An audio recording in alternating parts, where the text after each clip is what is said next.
사회적 고립은 사망 위험을 30% 높입니다. 외로움은 치매에 이르는 강력한 위험 요인이었습니다.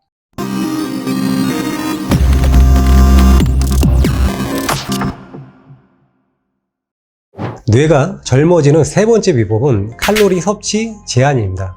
과식은 두뇌 손상 위험을 높입니다. 중년 이후 높은 칼로리 섭취는 낮은 칼로리 섭취에 비해 노년 기억 상실의 위험이 2배로 증가했습니다. 높은 칼로리는 산화 스트레스를 유발해서 악영향을 미치게 됩니다. 역으로 칼로리 섭취를 낮추면 산화 스트레스가 줄어들고 뇌의 가소성을 높일 수 있습니다. 독일 몬스터에서 수행된 연구에 따르면 칼로리 섭취를 30% 줄인 집단은 나머지 집단에 비해 기억력 점수가 20% 증가했고 낮은 인슐린 수치와 염증 수치를 보였습니다. 식단과 관련해서는 저탄수화물 식단이 기억력을 향상시키는 것으로 나타났습니다. 탄수화물 섭취가 제한되면 지방을 동원하게 되고 지방이 연소되면 우리 몸엔 케톤이 쌓이게 됩니다. 이런 상태를 케토시스라고 합니다. 실험 결과 저탄수화물 섭취 제한으로 소변에서 케톤이 더 많이 발견된 사람일수록 기억력 향상도 높았습니다. 이론에 따르면 우리 뇌가 배부르고 게으른 상태에서 사냥 활동을 해야 되는 상태, 즉 배고픔으로 인한 케토시스 상태에서 뇌도 살아남기 위해 기능을 향상시킨다는 것입니다. 현실적으로 20에서 30% 칼로리 섭취 제한은 지속하기가 매우 어렵습니다. 연구 결과들은 10% 정도만 칼로리를 줄여도 뇌에 도움이 된다고 합니다. 이를 실천하는 간단한 원칙은 배가 부르기 전에 식탁을 떠나라는 것입니다. 뇌가 젊어지는 네 번째 비법은 미생물입니다. 우리 몸의 57%는 미생물로 이루어져 있습니다. 나이몬과 미생물은 부부관계와 같은 것입니다. 장내 미생물의 균형이 깨지면 비만과 당뇨, 심혈관 질환, 암, 두뇌 질환이 발생할 수 있습니다. 쥐실험에서 항생제를 이용해 장내 미생물을 제거한 집단은 두뇌에서 알츠하이머의 유발물질이라고 생각되는 베타 아밀로이드가 더 많이 발견됐습니다. 이러한 장내 미생물은 다이어트와 운동 그리고 친밀한 관계에 의해 다양해진다는 보고들이 있습니다. 친밀한 관계와 미생물 건강은 무척 흥미로운데요. 예를 들어 하루에 9번 키스를 나누는 커플의 장내 미생물군 구성은 동일해졌다고 합니다. 즉 양쪽 다 미생물 다양성이 풍부해진 것이죠. 정제된 음식이 증가하면서 우리 몸은 점점 살이 찌게 됐지만 역설적으로 미생물은 점점 굶주리게 됐습니다. 우리 몸이 흡수하기 쉬울수록 생체 이용률이 높다고 합니다. 생체 이용률이 높으면 거꾸로 장내 박테리아를 위에 남겨지는 영양소는 거의 없어진다는 뜻입니다. 그렇다면 장내 미생물에게 먹이를 공급하는 방법은 무엇이 있을까요? 장내 미생물의 다양성을 위해서는 고기와 생선, 가금류, 계란, 해산물, 유제품 등을 골고루 먹는 것이 도움이 됩니다. 통곡물이나 채소, 과일 등 식물성 원천이 고루 포함되어야 한다.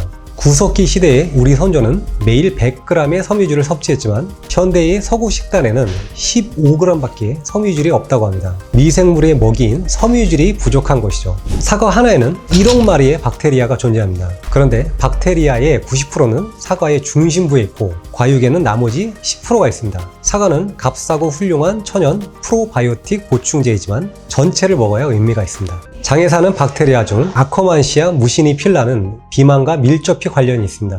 쥐 실험에서 아코만시아를 복용한 지는 동일한 먹이가 제공됐음에도 체중이 절반으로 줄었습니다. 인간을 대상으로 한 연구에서도 날씬한 사람이 아코만시아가 풍부하게 발견되었습니다. 그런데 쥐 실험에서 폴리페놀이 풍부한 어유를 먹였더니 아코만시아 수치가 증가를 했습니다. 아코만시아가 폴리페놀을 먹이로 삼았던 것이죠.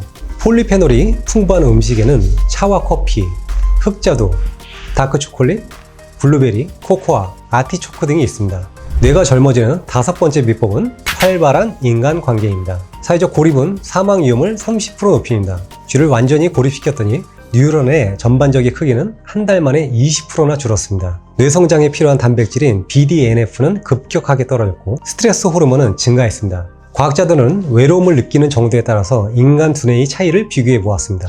외로움을 느낄수록 편도체, 희상하부 등의 뇌 영역이 위축되어 있었습니다. 여러 논문을 종합해 37,000명을 관찰한 결과 외로움은 치매에 이르는 강력한 위험 요인이었습니다. 뇌가 젊어지는 여섯 번째 비법은 학습입니다. 이탈리아의 연구에서 두 언어를 사용하는 치매 환자와 한 언어만 사용하는 치매 환자를 비교했습니다.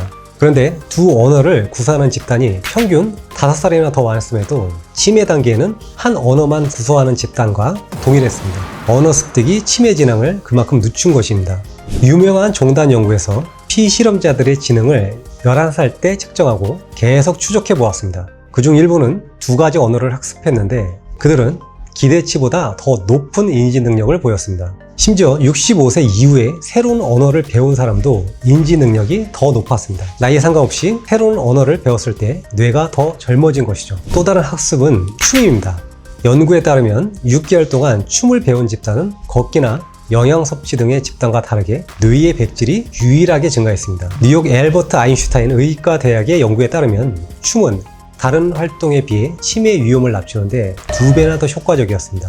이론에 따르면 뇌가 춤에 도전하고 적응하는 과정에서 뇌의 재구축이 일어나는 것으로 보고 있습니다. 실험에서도 6개월 동안 점점 더 어려운 춤을 배운 집단은 유산소 운동을 한 집단과 다르게 유일하게 뇌의 성장을 돕는 단백질인 BDNF가 증가했습니다. 반대로 최근 유행하고 있는 두뇌 훈련 게임이 치매 위험을 막는다는 결정적인 증거는 없었습니다.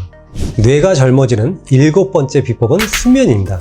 네이처의 한 논문에서 연구자들은 약 8,000명의 참가자를 25년 동안 추적했습니다. 그 결과 짧은 수면이 치매의 위험을 30%나 증가시키는 것으로 나왔습니다. 하버드의 수면 전문 교수가 브라질의 쿠리치바 원주민들에게 물었습니다. 아이들이 밤에 깨면 어떻게 합니까? 그러자 원주민이 대답했습니다. 아이들이 깨는 일은 없습니다. 그곳에는 인공조명도, 카페인도, 알코올도, 알람 시계도 없었습니다. 이스라엘의 연구에서 스마트폰 등에서 나오는 청색광은 총 수면 시간을 줄였고 밤에 깨는 횟수는 증가했으며 낮에 더 많은 피로감을 느꼈습니다.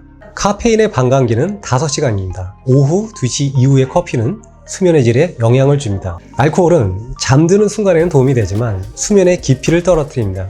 뇌가 젊어지는 마지막 비법은 행복입니다. 케임브리지 대학에서 50세 이상을 대상으로 한 실험에서 행복 점수가 상위 20%인 사람은 인지 기술에서 훨씬 더 높은 성과를 보였습니다. 반대로 7,400명을 대상으로 한 실험에서는 분노 점수가 상위 25%인 집단이 전두엽, 기저액 등 여러 영역에서 혈류가 더 낮다는 사실을 보여주었습니다. SK그룹의 최태현 회장은 포럼에서 행복에 관해 알기 쉬운 간단한 조언을 했습니다. 그는 지금 고민하면 해결이 되는 문제인지 생각해본다. 그런데 90%는 오늘 할 고민이 아니었다고 말했습니다. 지금까지 뇌를 젊게 유지하는 법에 대해 소개해드렸습니다. 제가 좋아하는 미국의 국민화가 모지스 할머니는 75세에 그림을 시작했습니다. 그녀는 관절염이 심해져 도저히 자수를 놓을 수 없자 붓을 들었다고 합니다. 그녀는 아마도 뇌가 젊어지는 비결을 알고 있었던 것 같습니다. 잘 자고, 잘 먹고, 잘 움직이고, 또 근심 없이 웃고 대화하다 보면 어느새 여러분의 뇌도 모지스 할머니처럼 나이를 잊은 채 젊어져 있을 것입니다.